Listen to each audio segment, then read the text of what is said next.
آپ اگر چاہتے ہیں کہ آپ کا بچہ ایک ہی وقت میں ماسٹر بنے اور حافظ قرآن بنے، راستہ میں بتا رہا ہوں، 5 سال اپنے بچے کو آپ مدرسے میں اسکول میں پڑھائیے۔ 5 سال جب اسکول میں پڑھ لے، اس کو اسکول سے نکال کر کے 3 سال کے لیے مدرسے میں داخل کر دیجیے۔ 3 سال میں آپ کا بچہ حافظ قرآن ہو جائے گا۔ اس کا دماغ اتنا تیز ہوگا جیسے پتھر پر چاقو تیز ہوتا ہے۔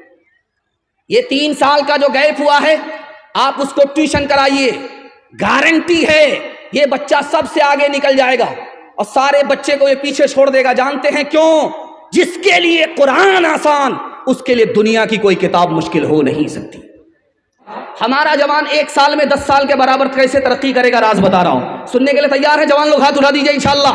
بوڑھے لوگ غلطی سے ہاتھ مت اٹھائیے گا، آپ لوگ اس دنیا میں دوبارہ جوان ہونے والے نہیں۔ بہت اچھا، آپ سننے، اللہ کو جزائے خیر دے۔ دیکھیے زمانہ جو چل رہا، اتنی مہنگائی ہے کہ اللہ کے رسول فرماتے ہیں جس کے پاس پیسہ ہوگا اسی کا ایمان بچے گا۔ اس دور کے بارے میں جس میں مہنگائی آسمان کو چھو رہی ہے، اللہ کے رسول نے فرمایا جس کے پاس پیسہ ہوگا اسی کا ایمان بچے گا، جس کے پاس پیسہ نہیں ہوگا اس کا ایمان خطرے میں پڑ جائے گا۔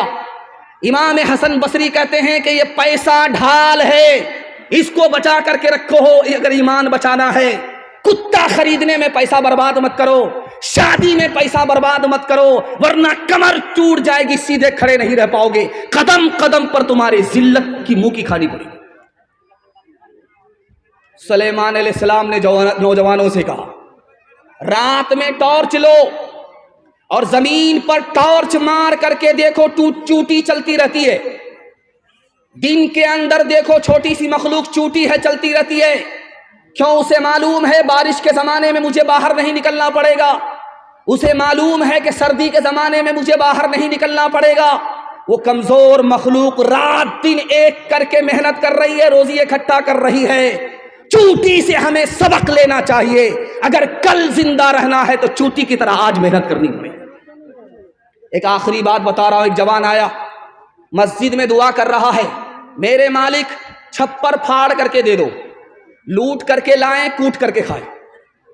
حضرت عمر نے سن لیا، کوڑا لے کر کے کھڑے ہوئے، کہا او جوان کیا دعا کر رہے تھے؟ کہا حضور دعا کر رہا تھا کہ مالک چھپر پھاڑ کر کے دے دو۔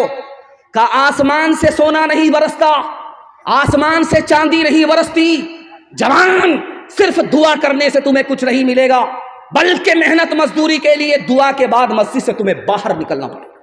ہاتھ اٹھا کر کے وعدہ کیجئے، حلال کمائیں گے، حساب سے خرچ کریں گے، ہاتھ اٹھائیے انشاءاللہ۔ اللہ آپ کو 1 سال میں 10 سال کے برابر ترقی دے گا۔